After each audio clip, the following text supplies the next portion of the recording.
We're going a little moody this time. Just thought I'd change it up a little bit, give a little atmosphere to the RavensFilm video update. We got a couple things to try and get through as quickly as possible as I can. First off, we've got a Killshot Restart production pending for July. The Indiegogo campaign went absolutely flat out nowhere. No money raised at all, and whatever. We're past it no matter what. It's the same thing as always. I just gotta do it the way I've always done it, trying to soldier on, push through, and try and break through the walls and obstacles and all that kind of stuff, and just get it done somehow. So it comes to a sort of a evolving approach to doing how to tackle something this size. A couple months ago, it was kind of like, well, I was going to plan it like 5 weeks worth of shoots and everything, and then the problem was that it would be like a domino effect. One shoot doesn't happen, and then another one falls off because of that, and so on and so forth. It all just starts deconstructing because you kind of planned out to have it start kind of a little smaller and then build out the bigger things, so that, you know, me and myself, I can build myself up to that level to tackle on a larger scene with more actors, like 3 or 4 or 5 different actors in a scene and whatnot, even if I'm in the scene too. So I mean, it's better to kind of like start off with a couple small scenes, kind of stuff that's already pretty familiar with, like Michael and Steve and everything, and then build up to work with the new people on bigger stuff. But the idea now is just kind of go ahead and try to plan like 2 weeks out at a time. Just kind of go small, little steps here and there.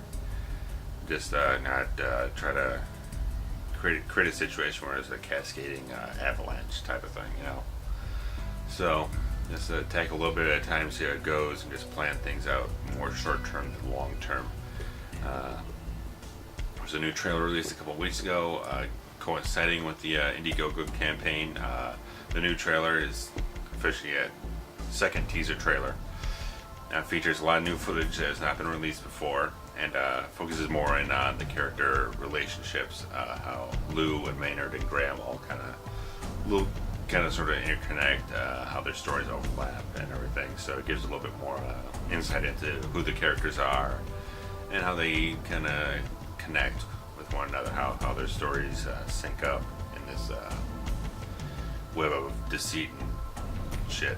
So that trailer's out there. It's been out there for a while, so you can find the usual places. Next thing up, there's some Dead of Night news. I record this on June 23rd, so 1 week from today. Because a couple weeks ago I got wind of follow Never Submit Entertainment on Facebook, and their film Poetic is actually being screened in Rockford, Illinois on the 30th of June. And they posted that anyone with a trailer who pays $25 can get their trailer screened ahead of their film on this little screening that they're having. And so I got some money together, and the Dead of Night final trailer, the black and white version, will screen ahead of Poetic, which is also a psychological horror film. So could have gone with a couple different options, but I just at the end of the thing, it was just like deciding. Could have gone with a couple different trailers and different films and whatnot, but I decided Dead of Night was the most smartest one to go with, since we already have a finished product out there, special edition DVD, which is available now.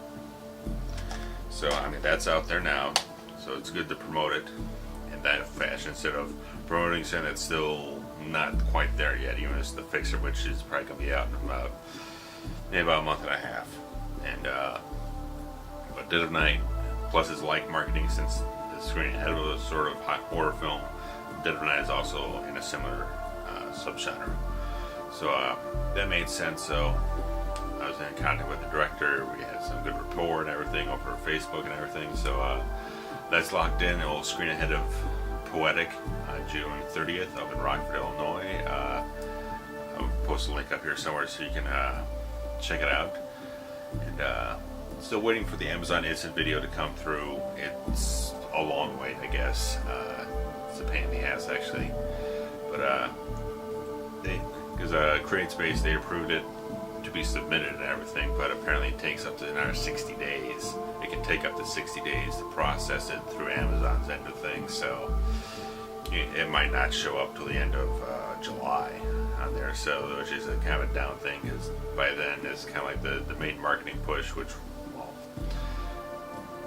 when it happens, I'll put another marketing push out there and all that stuff.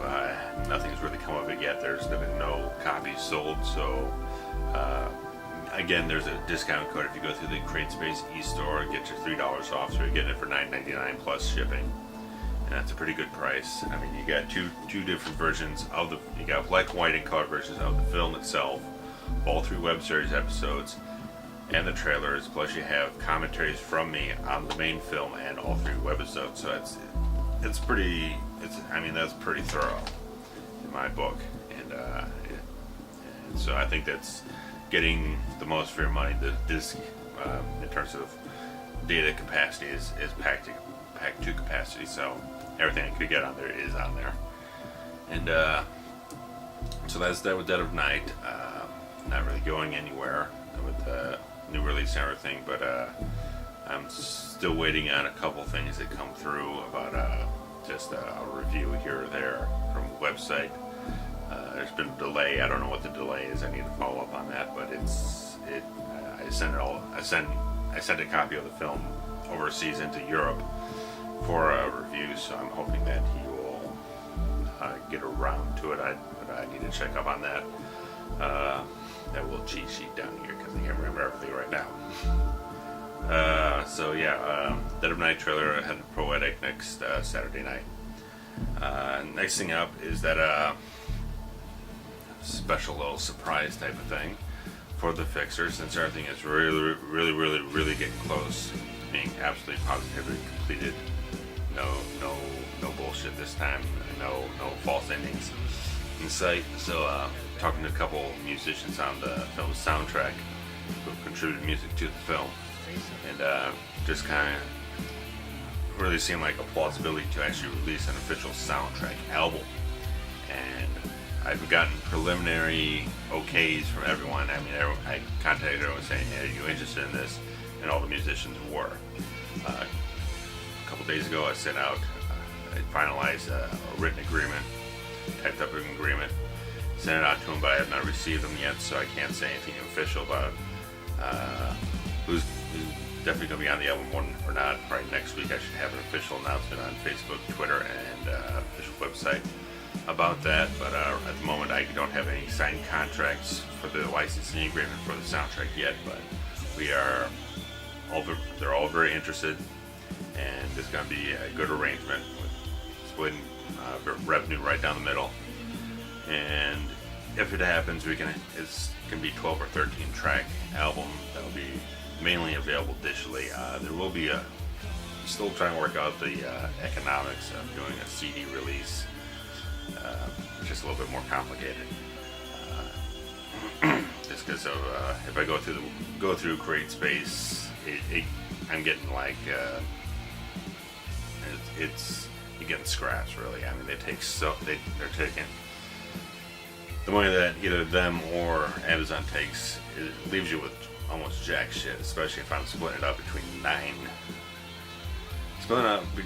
artists potentially and all that stuff. It's just like, it doesn't seem very economical for it.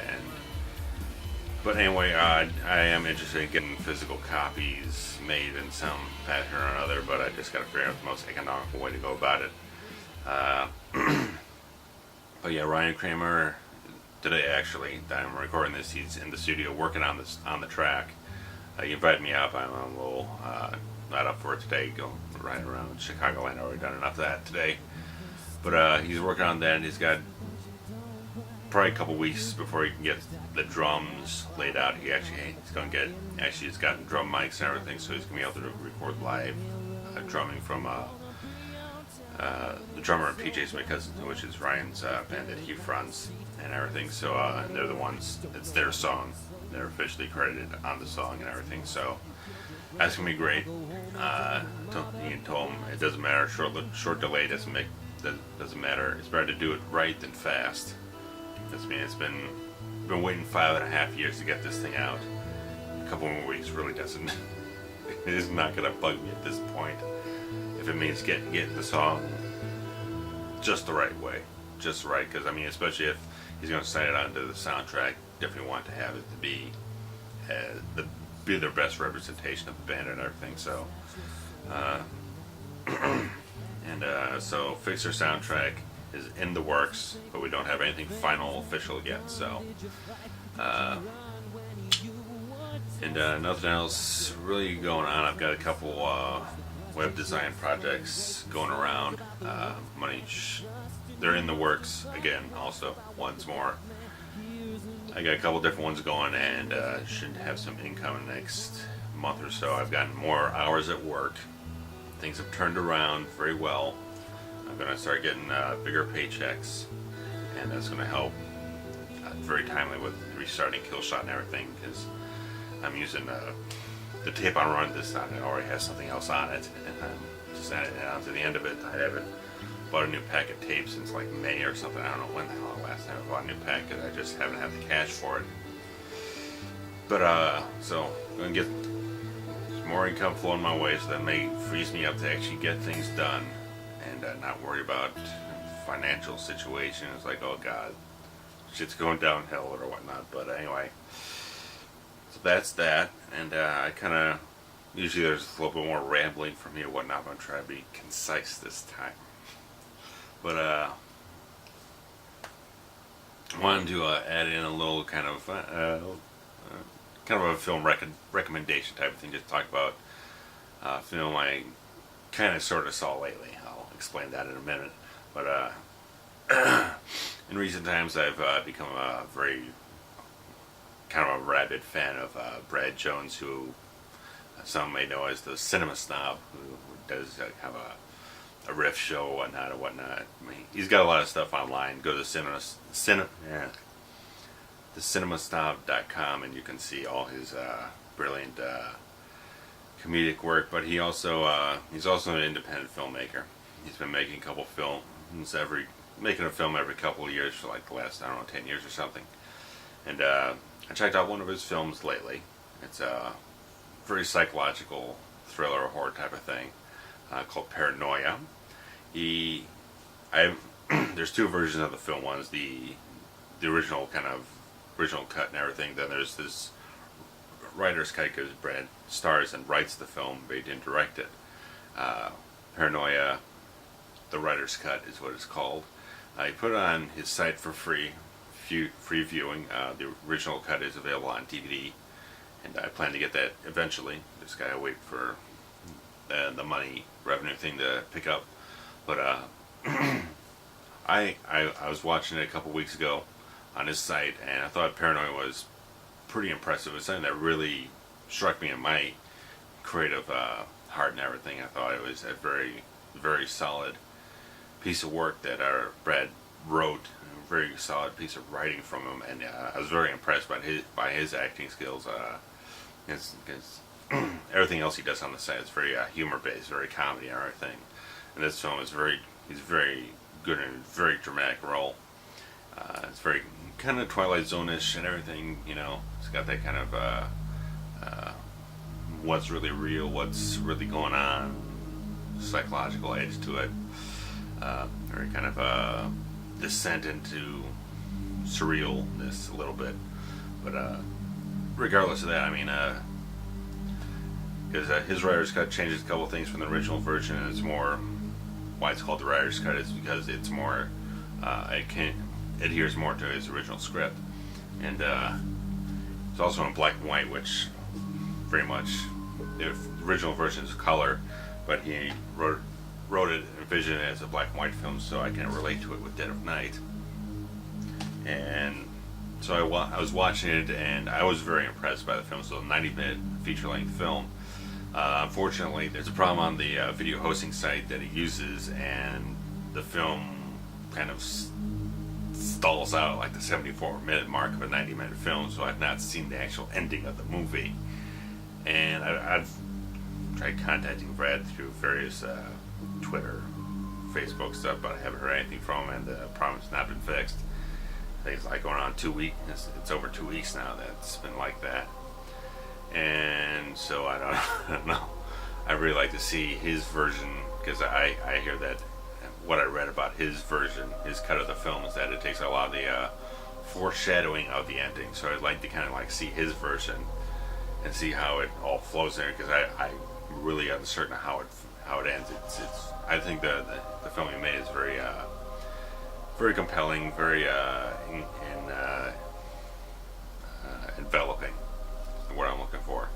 So the acting talent kind of varies here and there. I don't know how many of the people who are involved in the film are really actual professional actors. He uses them over and over again for all his different projects, but the people that are most featured in the film are pretty damn good. And the story is very good. The mood is very good. He put it on. The reason why I puts online for free is because his version of the film, I don't know what the soundtrack is in the original version, but in his version uses a lot of 80s soundtrack and everything. A lot of 80s songs, which is it's very 80s oriented and everything, and it's something I very like. It's like some really kind of Michael Mannish type of stuff, and not so much of this, but I mean in terms of stuff he's done before, and soundtrack could be very good. It's just very 80s pop, 80s synth type of stuff, which gives a lot of moody stuff, which is very kind of akin to like The Fixer or whatnot. So I like that shit. So, but yeah, I highly recommend Paranoia. When I get the DVD in about a week or two, I might post a little follow up on this to just say what I think of the director's version, I guess, but the DVD cut. So, but you can check that out. You can go to Brad's site, thecinemasnob.com. I very highly recommend everything that he does. I mean, he's very entertaining in all the different things he does. I mean, he's very immensely creative. I wish I could output the variety and volume of work that he does on a almost weekly basis, because this guy just, I don't know where the guy gets the time, because I don't know I don't have that kind of time.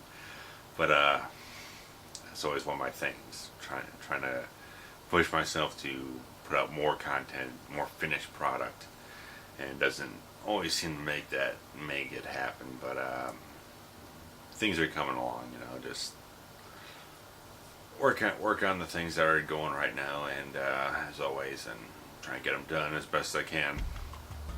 But Killshot should restart in a few weeks. Just gonna take it a little slow. Got a couple roles that I'm doing some script revisions, just make a couple things a little easier to shoot, and there are a couple roles that have to still be filled, so that's something I have to apply some thought to. There's one role that I do know who I want for it. I just want to make sure when I make the approach to him that it's as enticing as possible, because he is a very busy actor and an extremely talented actor, and it would take some preparation to get him into the thing. So I just want to make sure everything is absolutely pitch perfect, that I have everything set up ready to go, and if so, it's going to be a very good addition to the web series in terms of the actor that I have in mind, and also the kind of extra subplot I've added into this sort of thing that helps out the character of Lou, because I've always felt that the series is very heavy on Maynard and Graham's of the rivalry between Maynard and Graham, since Graham's the guy who trained Maynard and tried to kill him after he finished training him, and Maynard's, it's always kind of like a one-upship type of thing, and Maynard's always kind of like, he's always trying to screw around with Graham, and Graham is always trying to treat him like a pest and whatnot. So there's a very strong dynamic between those two characters, and I always felt like, well, there's not so much of Lou in this dynamic, that he kind of, in my mind, kind of got a little lost in there, especially in the latter end of the series, where he's kind of like not interacting with them too much. That he's very kind of getting lost in the shuffle. So I think this extra subplot, which always ties into everything that has already been established, with the character so far is going to work pretty good if everything comes together, casting wise and so on and so forth. But just like a couple scenes for this actor, and I think it would help out the Lou character a great deal, give him a lot more purpose in the end. So that's where everything is, and check out the links, and that should be everything for now. And when there's more, you'll hear from me again later.